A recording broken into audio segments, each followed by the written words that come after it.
राधे राधे प्रिया प्रिया जय राधे श्री राधे राधे राधे प्रिया प्रिया जय राधे श्री राधे राधे राधे प्रिया प्रिया जय राधे श्री राधे राधे राधे प्रिया प्रिया श्यामा श्यामा प्रिया प्रिया श्यामा श्यामा प्रिया प्रिया श्यामा प्रिया प्रिया श्यामा श्यामा प्रिया प्रिया जय राधे श्री राधे राधे राधे प्रिया प्रिया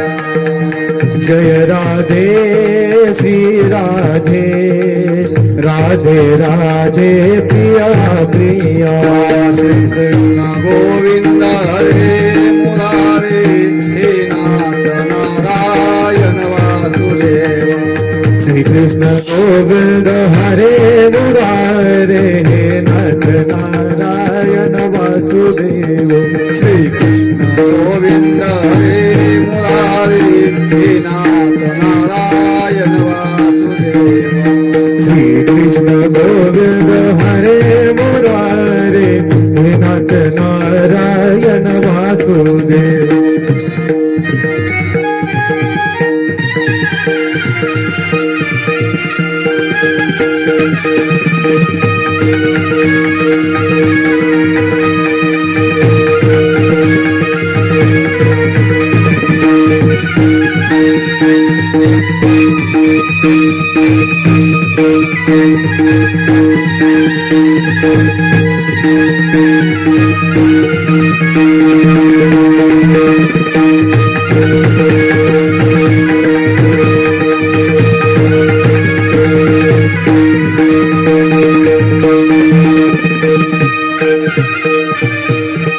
गोपाल कृष्ण भगवान की की जय जय श्री सुखाचार्य महाराज की जय राधेश्याम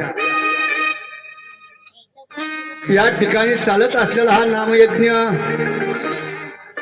वैकुंठवासी अमोल मूर्तीराम कोळसे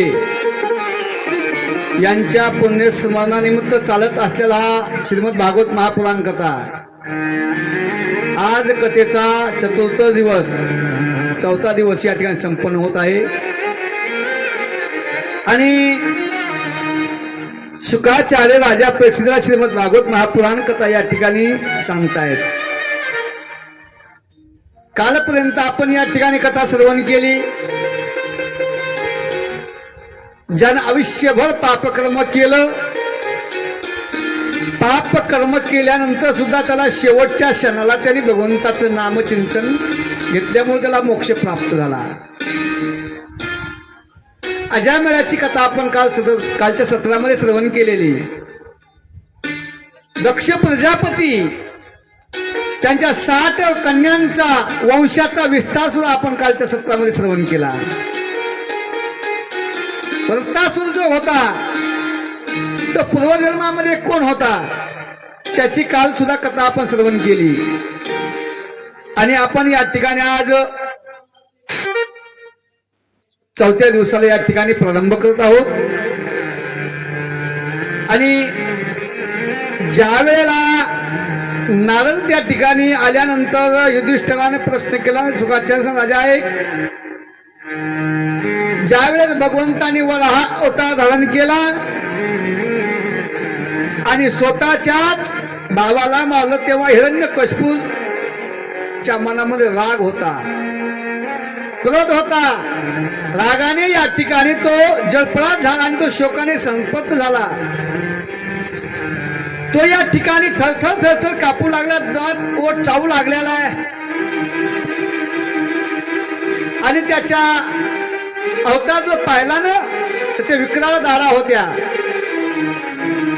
आणि आग ओकणारी उग्र दृष्टी, अशा भोवाळ्या तोंडाचं भगवत नव्हतं तर भरसमीत त्रिशूळ हातात घेऊन यायचं. 100, 100 शतभाऊ, हैगिरवी, नमुची, पाक, इलवल, विप्रचिती, पुलोमा, शकुन इत्यादींना संबोधित या ठिकाणी म्हणाला. हे दैत्य दानवांनो, तुम्ही काय करा, माझं म्हणणं ऐका आणि मी सांगल तर मी सांगेल तसं करा. आता या ठिकाणी वेळ लावू नका. माझा शत्रू जो आहे ना, कोण शत्रू? भगवान विष्णू. भगवान विष्णूनच माझ्या भावाला मारले. आणि त्यावेळेस आपल्या भाऊजाईला म्हणतो, वहिनी, जोपर्यंत त्या माझ्या भावांच्या शत्रूला मारित नाही तोपर्यंत मला या ठिकाणी समाधान नाही. एखाद्या वेळेस जन्म आणि मृत्यू, अनेक प्रकारचा शोक, अविवेक, चिंता, विवेकाची स्मृती होणं, सर्वाचं जे काही कारण आहे ना, याला अज्ञान म्हणतात. ज्यावेळेस मनुष्याच्या जीवनामध्ये चिंता असते, मला चिंता आहे का भागवत? चिंता आहे का? चिंता आहे. ज्यावेळेस चिंता ही मनुष्याला जिवंतपणे जाळती आणि चिंता एकदाच जाळती, मला पुन्हा प्रश्न येत नाही. ज्यावेळेस असा या ठिकाणी सुखाचार्य सांग, राजा तुला एक इतिहास सांगतो, ऐक. मेलेल्या मनुष्याच्या संबंधाशी यमराजाने केलेला संवाद आहे, ऐक. उष्णीर देशामध्ये सुयज्ञ नावाचा एक प्रसिद्ध राजा होऊन गेला आणि त्यानं या लढाईमध्ये शत्रूंना मारलं. त्यावेळेस सर्व त्याचे भाऊ बंधक जे होते ना, त्याच्या भोवती बसतायत. आणि ज्यावेळेस तो गेल्यानंतर त्याच्या पत्नी जी होती, पत्नीला सुद्धा दुःख झालं महाराज. ही दशा पाहिली. त्या राजाच्या अनेक राण्या होत्या. हे नाथ, आमचा घात झाला असं म्हणून म्हणून या ठिकाणी जोर जोराने लढू लागल्या, आकांत करू लागल्या, छाती भरू लागलेल्या आहेत. मग त्यांच्या मनामध्ये हे दृश्य पाहिल्याबरोबर मनामध्ये कालवा कालव झाली मला. हे विधाता, हाय हाय विधाता केलं महाराज. आपलं जे आयुष्य भगवंताने दिलंय ना, जोपर्यंत आपलं आयुष्य आहे तोपर्यंत भगवंताचं नामचिंतन करायचं. मला दिलं आपल्याला, कशाला हे दिलं? साधू संत म्हणून गेले की बाबा ऐका, कशाला दिलं? अरे देवे दिला देह भजन गोमाता, देवे दिला देह भजन गोमाता, देव दिला देव भजन गोमाता, देव दिला देव भजन गोमाता, देव दिला देह भजन गोमाता, देव दिला देह भजन गोमाता, देव दिला देह भजन गोमाता, देव दिला देह भजन गोमाता. काया झाला पटाबादिकेचा, काया झाला पटाबादिकेचा,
परमात्म्यानं आपल्याला दिलं. मग दिल्यानंतर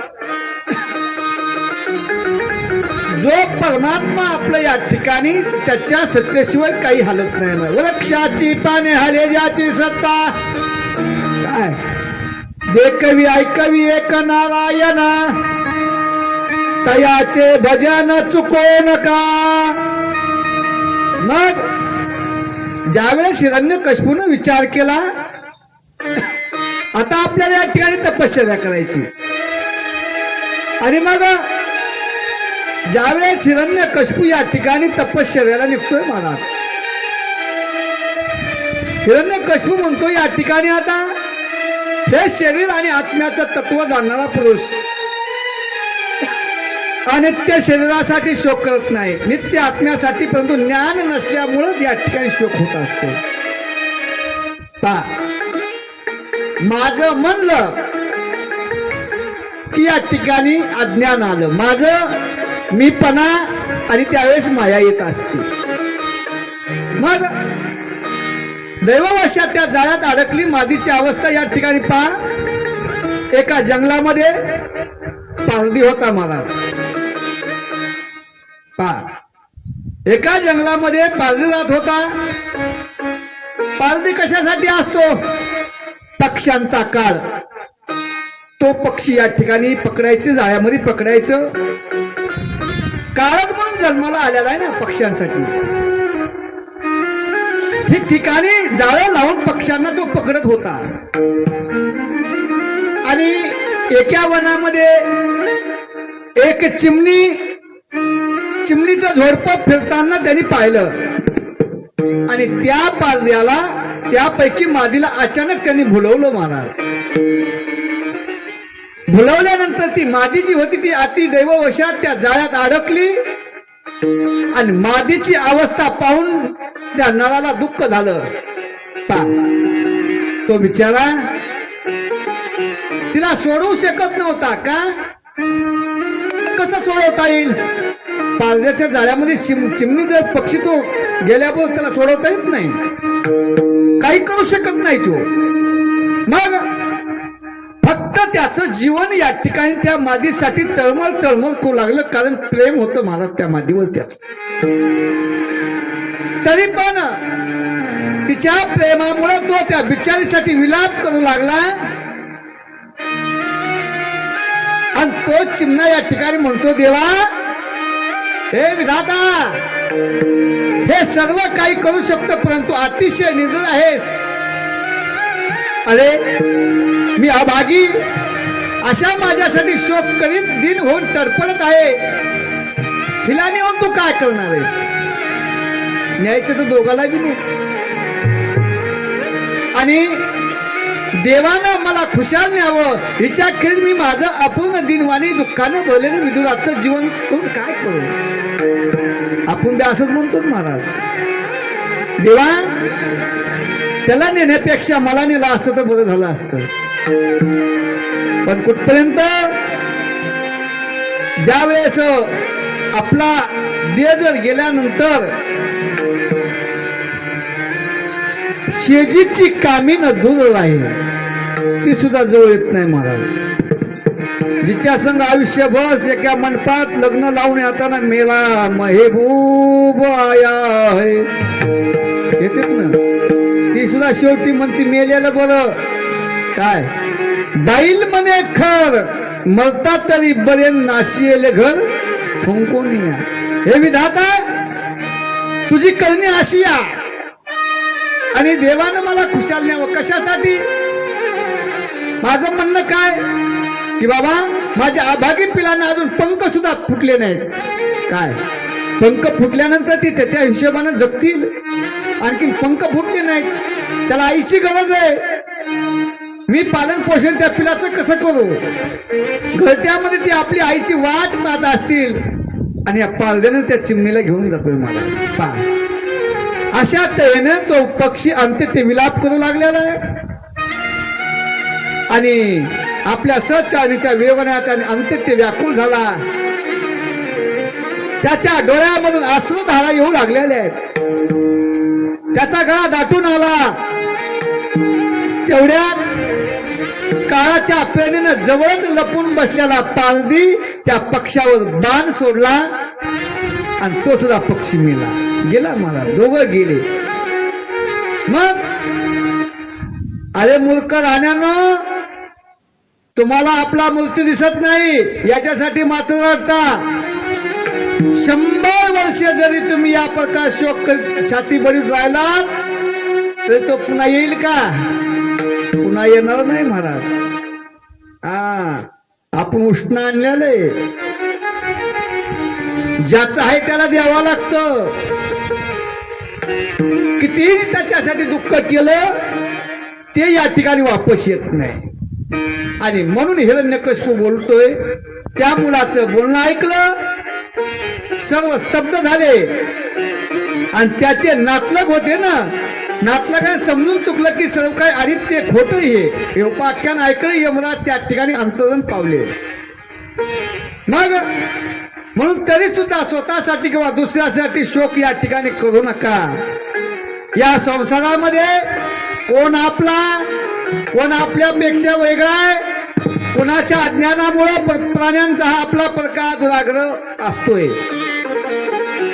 नारद म्हणतात, या रीतीने सुनेचं हिरण्यकशिपूचं म्हणणं ऐकलं, त्याच क्षणी आपल्या मुलाचा पुत्र शोक या ठिकाणी बाजूला केला, त्याचा त्याग केला आणि परमात्म्याकडे आपलं चित्त त्या ठिकाणी त्यांनी लावलं. मग हा हिरण्यकशिपू युधिष्ठिरा, हिरण्यकशिपूनं असा विचार केला, पण अजिंक्य, अजर, अमर आणि जगाचा एकमेव सम्राट व्हावं, हे जग आपल्याच अधीन व्हावं, सगळ्यांचा मालक मीच व्हावं. मालक व्हायला भाव वाटतं, मालक भाव वाटतं भागवतराव. मालक का गडी, मालकच भाव वाटतंय. कारभार सगळं हातात येत असते. ते मालक आहेत का? हो भागवतराव. मालक व्हायला सोपं वाटतं, पण मालक झाल्यावर लय दुःख आहे महाराज. सोपं नाही मालक होणं. मग हिरण्यकशिपूला वाटलं, हे सगळं राज्य, ही पृथ्वी मी अजामर व्हावं, हिरण्यकशिपूला वाटलं. मग आणि असं त्या ठिकाणी जगाचा एकमेव सम्राट व्हावं, आपल्या या जगामध्ये शत्रूच नसावं, असं हिरण्यकशिपूला वाटलं. हिरण्यकशिपूनं काय केलं? चला म्हणे तपश्चर्या करायला. हिरण्यकशिपू मंदराचलाच्या एका दरीत जातात, अत्यंत घोर तीव्र तपश्चर्या या ठिकाणी केली महाराज.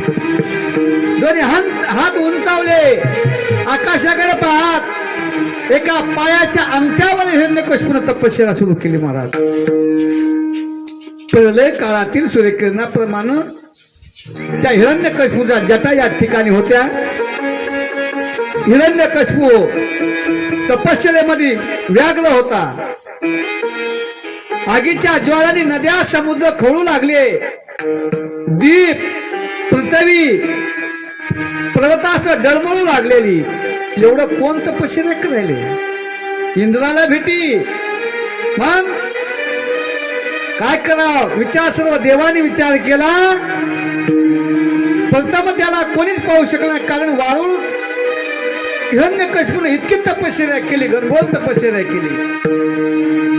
आणि त्या तपश्चर्येमध्ये वारुळ आलं, गवत आलं, सर्व गवतानं शरीर सर्व हिरण्यकशिपूचं झाकलं गेलं. आणि पाहता पाहता ब्रह्मदेव येतात.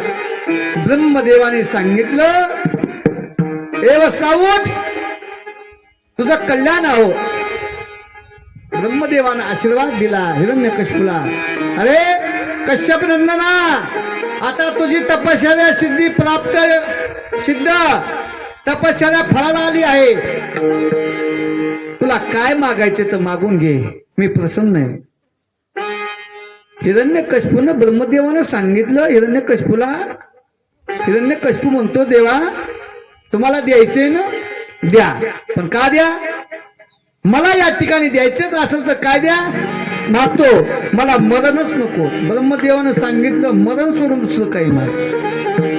मरण येणार, हे कोणालाच चुकलं नाही. काय एक दिवस यायचं एक दिवस जायचं.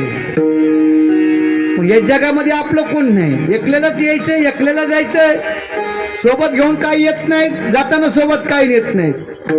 काय येतात का आपण काही काहीच नाही महाराज.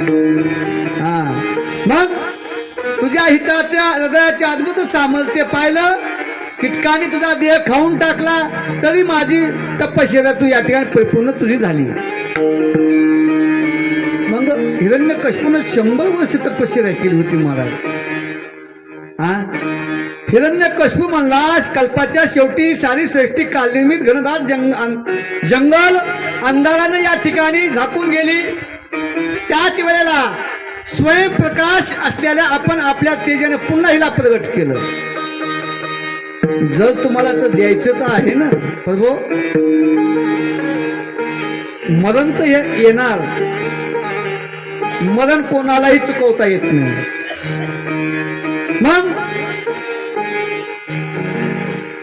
हिरण्यकश्यपूने सांगितलं मला मरण नको, परंतु ब्रह्मदेवाने सांगितलं मरण चुकवता येत नाही. मग असा वर दिला महाराज, मला मरण सजीवाकडून नको, निर्जीवाकडून नको, खाली नको, वर नको, घरात नको, दारात नको, काय रात्री नको, दिवसा नको. इतका वर या ठिकाणी हिरण्यकश्यपूने मागितला महाराज. सजीवा कोण नको, निर्जीवा कोण सुद्धा नको. ब्रह्मदेवानं तथास्तु सांगितलं. काय ब्रह्मदेवाने सांगितल्याबरोबर ब्रह्मदेवाने सांगितलं ठीक आहे, परंतु आता भगवंताला विचार करावा लागल. बाबा वर तर दिला, आणि ज्या ज्या वेळेस असा वर मागितल्याबरोबर हिरण्यकश्यपूने अत्याचार करायला सुरुवात केली. देव मीच आहे, कोणत्या देवा माझीच पूजा करा, मलाच नैवेद्य दाखवा, असं या ठिकाणी त्यांनी दैत्यराज हिरण्यकश्यपूला अंत्यहत्या असे 4 पुत्र होते. ज्यावेळेस या ठिकाणी नारद म्हणतात लोकगुरु या भगवंतानी जेव्हा देवतांना असं आश्वासन दिलं तेव्हा त्यांनी प्रणाम केला, तुम्ही त्याची चिंता करू नका, काळ आणि वेळ एक दिवस येत असते महाराज. ज्या वेळेला विद्या धन ऐश्वर्य सौंदर्य काय भगवंतराव असे ते विद्या उद्धटपणा त्याला शिवला नाही, आणि म्हणून या हिरण्यकश्यपूने सर्वांना त्रास द्यायला सुरुवात केला. मग संकटाच्या वेळी तो घाबरत नव्हता. हे लोक प्रलोक यातील विषयांना तो मिथ्या समजत होता. कारण का या जगामध्ये राजा मीच आहे, माझ्याशिवाय दुसरा कोणीच नाही. मग असं करता करता एक वेळेस महाराज हिरण्यकश्यपू ज्या वेळेला नरवतला खूप त्रास दिला, आणि त्रास दिल्यानंतर नारळ आहे का एक नारळ सोडून आणा. मग ज्या वेळेला या ठिकाणी प्रल्हाद भगवंताचा परम भक्त होता.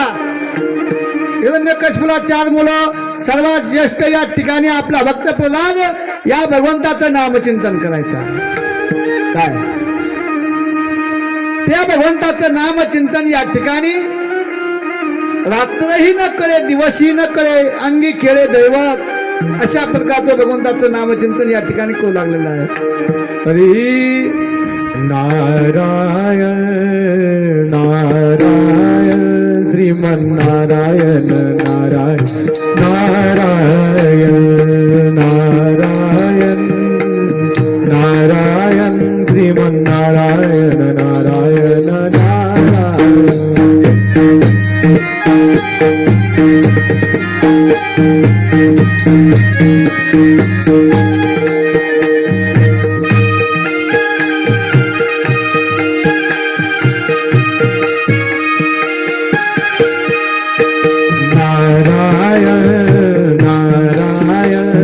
नारायण नारायण नारायण नारायण नारायण श्रीमन्नारायण नारायण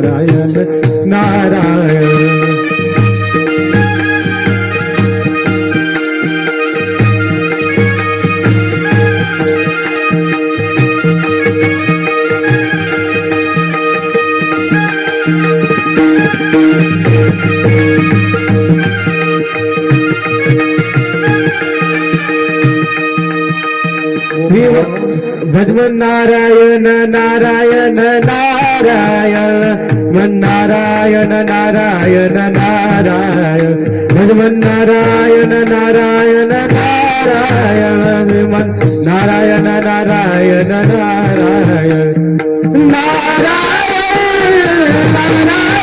श्रीमन नारायण नारायण नारायण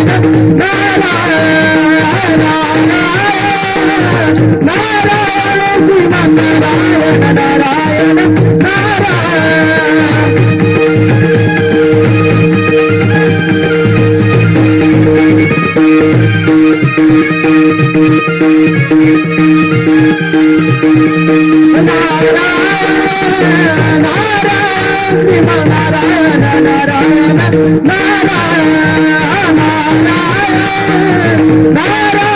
श्रीमन नारायण नारायण नारायण गोपाल कृष्ण भगवान की जय.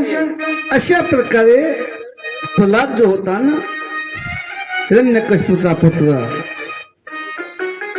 नारद म्हणतात भगवान शुक्राचार्यांनी दैत्यांनी आपले पुरोहित नेमलं होतं. षण्ड आणि अमाल्क त्यांचे 2 मुलं होते.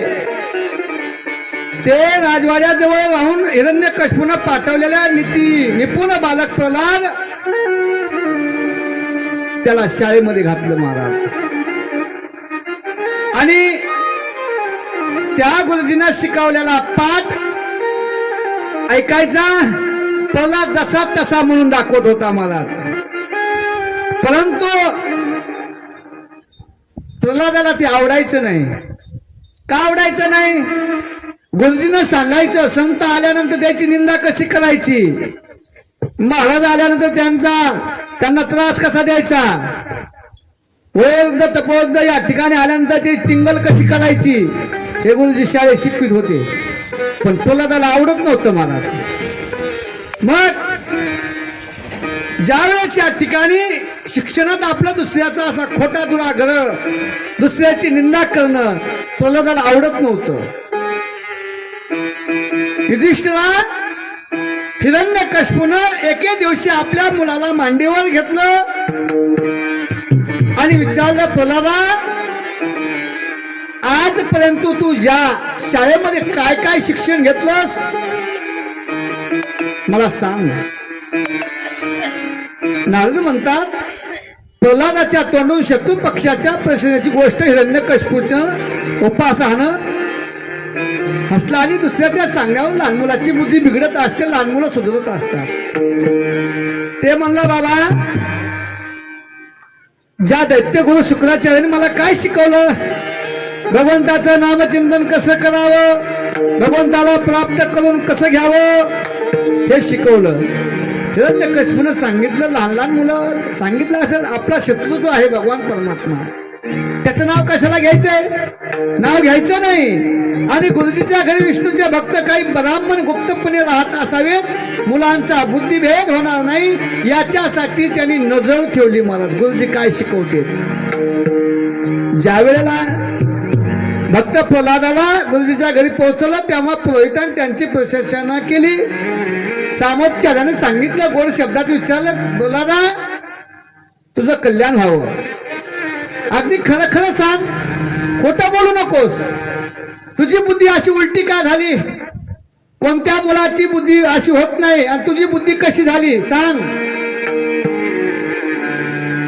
आणि ज्यावेळेस प्रल्हाद म्हणतो, ज्या मायेमुळे ज्या माणसाची बुद्धी मोहग्रस्त झाली ना, त्याचा मृत्यूपणाचा खोटा दुराग्रह झालेला दिसतो. मायापती भगवंतांना मी साष्टांग नमस्कार करतो. भगवान ज्यावेळेस जेव्हा कृपा करतात तेव्हा माणसाची पशु बुद्धी नष्ट होते आणि पशुबुद्धीमुळेच हा आणि मी हा फरक आहे असा खोटा भेदभाव या ठिकाणी निर्माण होतो. आणि हा परमात्मा कुठं नाही, सगळ्यांच्या ठिकाणी. गुरुजी लोखंड आहे आणि लोहचुंबकाकडे आपण खेचलं जातो, त्याचप्रमाणे हा भगवान परमात्मा चक्रपाणी भगवंताच्या इच्छेनं इच्छाशक्तीनं माझं चित्त संसारापासून वेगळं केलं आणि त्याच्याकडे मला ओढल्या गेलं.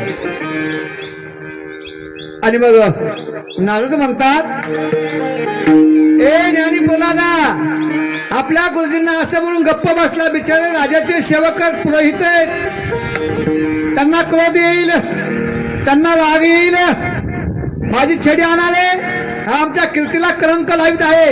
या दुर्बुद्धी कुलाग्रानं वटणीवर आणण्यासाठी चौथा मार्ग म्हणजे मानव उपयुक्त ठरेल. एखाद्या कार्यक्रमामध्ये सप्ताहामध्ये लहान लहान मुलं या ठिकाणी येत असतात. लहान मुलं एके जागेवर बसतात का? लहान मुलं बसत नाहीत, इकडे जातात तिकडे जातात, डिंगडिंग करतात.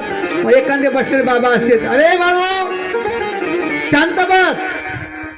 बाळून जर नाही ऐकलं ना, त्याला सांगायचे, बाळू कथा झाल्यानंतर तुला प्रसाद दिले, प्रसाद.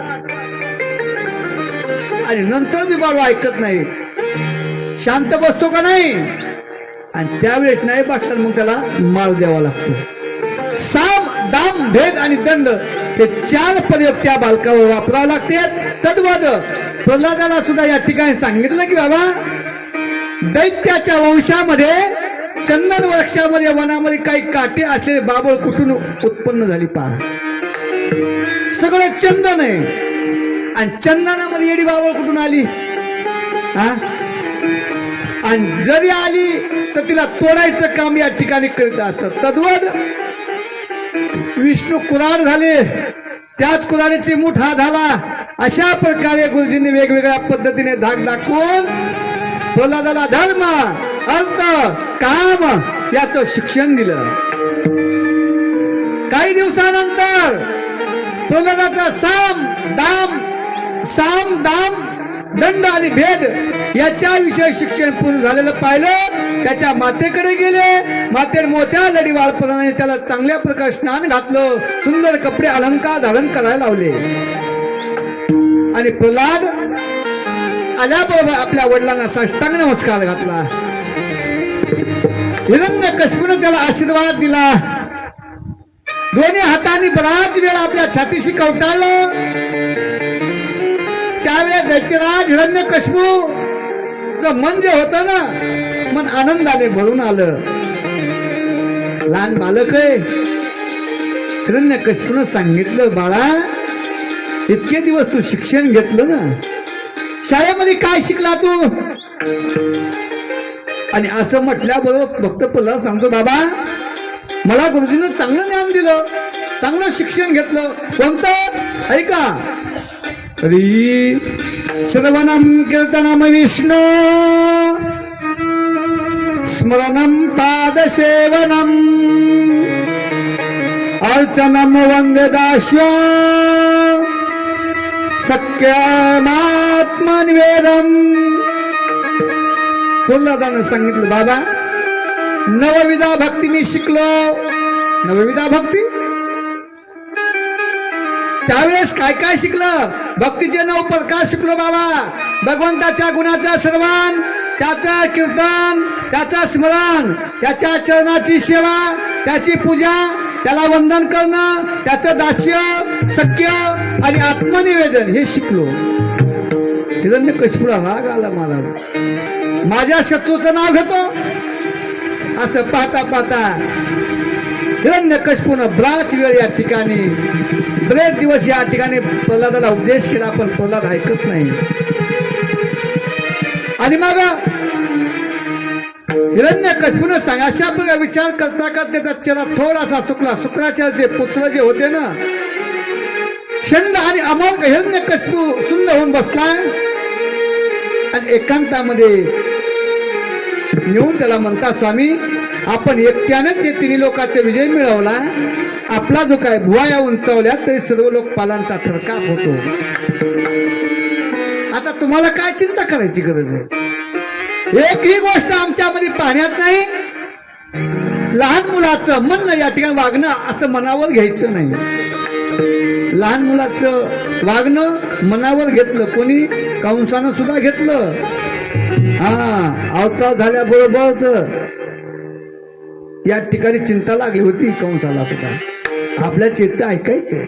मग आमचे वडील शुक्राचार्य येईपर्यंत यांना भिवून पळून जाऊ नये, कारण आम्ही याला वरुणाच्या पाशाने बांधून टाका. कदाचित वय वाढल्याने किंवा गुरुजींची सेवा केल्याने माणसाची बुद्धी सुधारते. मग हिरण्यकशिपू म्हणतोय ठीक आहे. असं म्हणून ज्याचे काही मुलं होते ना शुक्राचार्याचे 2, त्यांचा सल्ला मान्य केला. ग्रस्त आश्रमामध्ये राजे लोक करतात त्या धर्माला त्याला उपदेश केला. आणि मग धर्म अर्थ आणि कामाविषयी ते शिकवणं आवडत नव्हतं. आणि पाहता पाहता भक्त प्रल्हादाने आपल्या असुर बालकांना उपदेश केला. मनुष्याचं आयुष्य किती सांगेल बघा. म्हणून म्हणतात या मनुष्य जन्मामध्ये भगवंताला चरणांचा शरण जायला पाहिजे. एवढंच आपल्या जीवनाची सफलता आहे. कारण भगवंत सर्व प्राण्यांचे स्वामी आहेत. कोणत्याही प्रयत्न न करता दैवामुळे दुःख भोगावं लागतं. त्यामुळं आपल्या इंद्रियाचं सुख जीव कोणत्याही योनीत असला तरी त्याला ते मिळतच. म्हणून संसारिक सुखासाठी प्रयत्न करण्याची आवश्यकता नाही. कारण का आयुष्य आणि शक्ती व्यर्थ खर्च करायची नाही.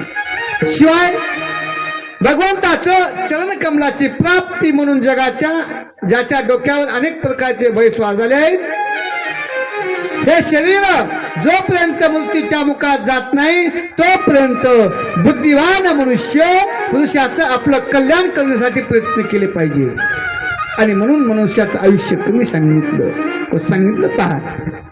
हरी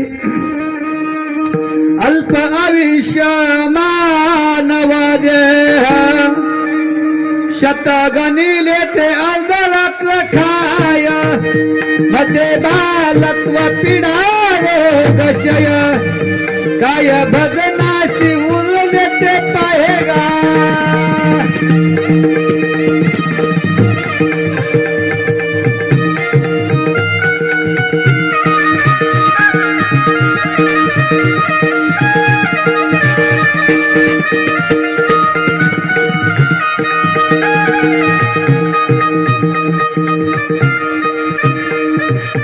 मग आपलं आयुष्य कमी या आयुष्यामध्ये बालपणी त्या मनुष्याला ज्ञान नसतं.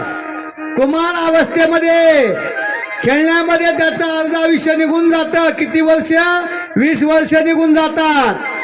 जेव्हा म्हातारपण येतं, शरीराला व्याधी प्राप्त होते, तेव्हा शेवटच्या 20 वर्षात काही करण्याची अंगामध्ये शक्ती उरत नाही. होती का? उरत नाही महाराज. कधीही पूर्ण न होणाऱ्या मोठमोठ्या इच्छा आणि जबरदस्त मोह यांच्यामध्ये घरादारांची आसक्ती बेसावध राहते आणि उरलेलं आयुष्यही निघून जातं. आणि ज्या वेळेला ते इंद्रिय वश नाहीत असा कोणता पुरुष घरादारात आसक्त होऊन या मायेचा मजबूत पाशात अडकलेला स्वतःला सोडू शकेल. आणि मग असा उपदेश या ठिकाणी भक्त प्रल्हादांना सांगितलं. मुलांना उपदेश करू लागलेले. आयुष्य वाया घालू नका. जीवनाचा खरा उद्देश सोडून दिल्यानं त्या वेळेला भान राहत नाही. शिवाय या कामामुळे त्याला त्रिवधी ताप या ठिकाणी प्राप्त होतात. आणि म्हणून त्या जीवनामध्ये काहीतरी आनंद होता महाराज. आणि म्हणून म्हणतात महाराज, द्यावे दैत्यपुत्र प्रल्हाद या 2 गुरुपुत्राशिवाय आणखी कोणत्या गुरूंना आम्ही जाणत नाहीत. सर्व मुलांना विद्या शिकवली. अजून तू लहान आहेस. राजमहाराज आईजवळ राहतोस. तू महाराजांना भेटला हे अशक्य. यावर आमचा विश्वास बसल अशी एखादी गोष्ट तरी सांगून आम्हाला शंकेचं निरसन कर. असं म्हटल्यानंतर म्हणतात बाबा, जीवनामध्ये आनंद पाहिजे. आणि आनंद जुन्या काळामध्ये आनंद होता महाराज. पाहता पाहता एक दिवस या ठिकाणी कसा आनंद होता पहा. एक गीतकार छान सांगून जातात बघा. आनंद या जीवनाचा सुगंधा परी दरवळावा. आनंद या जीवनाचा सुगंधा परी दरवळावा.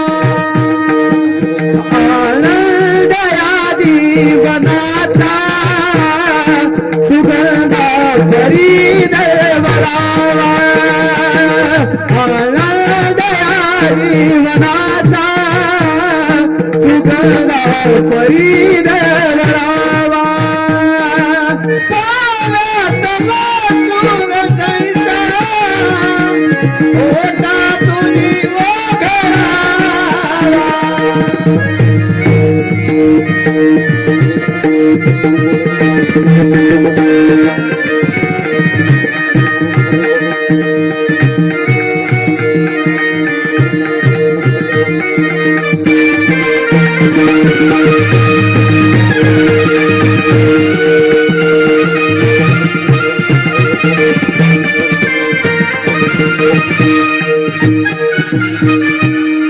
मग त्या भगवंताचं नामचिंतन केल्यानंतर आपल्या जीवनामध्ये आनंद प्राप्त होतो. प्राप्त कसा होतो महाराज? ज्या मुलाला संस्कार जे होत असतात ते आपल्या आईच्या गर्भामध्ये होत असतात. भगवान कपिल देवानी सुद्धा आपल्या मातेला सांख्यशास्त्र सांगितलं, या गर्भामध्ये किती दुःख सांगितलं आणि त्याच गर्भामध्ये दुःखाची यातना केली महाराज. आणि म्हणून म्हणतात ना, काय सांगो गर्भीची यातना,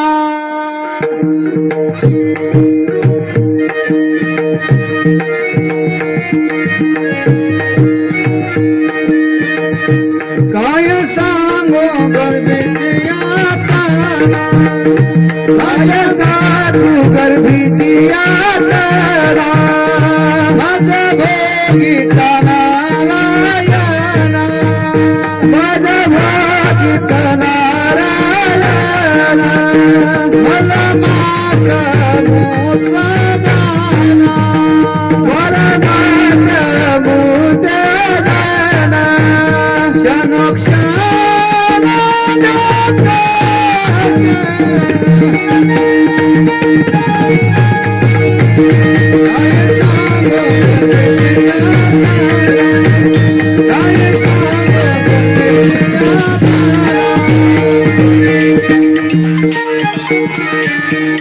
गर्भामध्ये दुःख महाराज.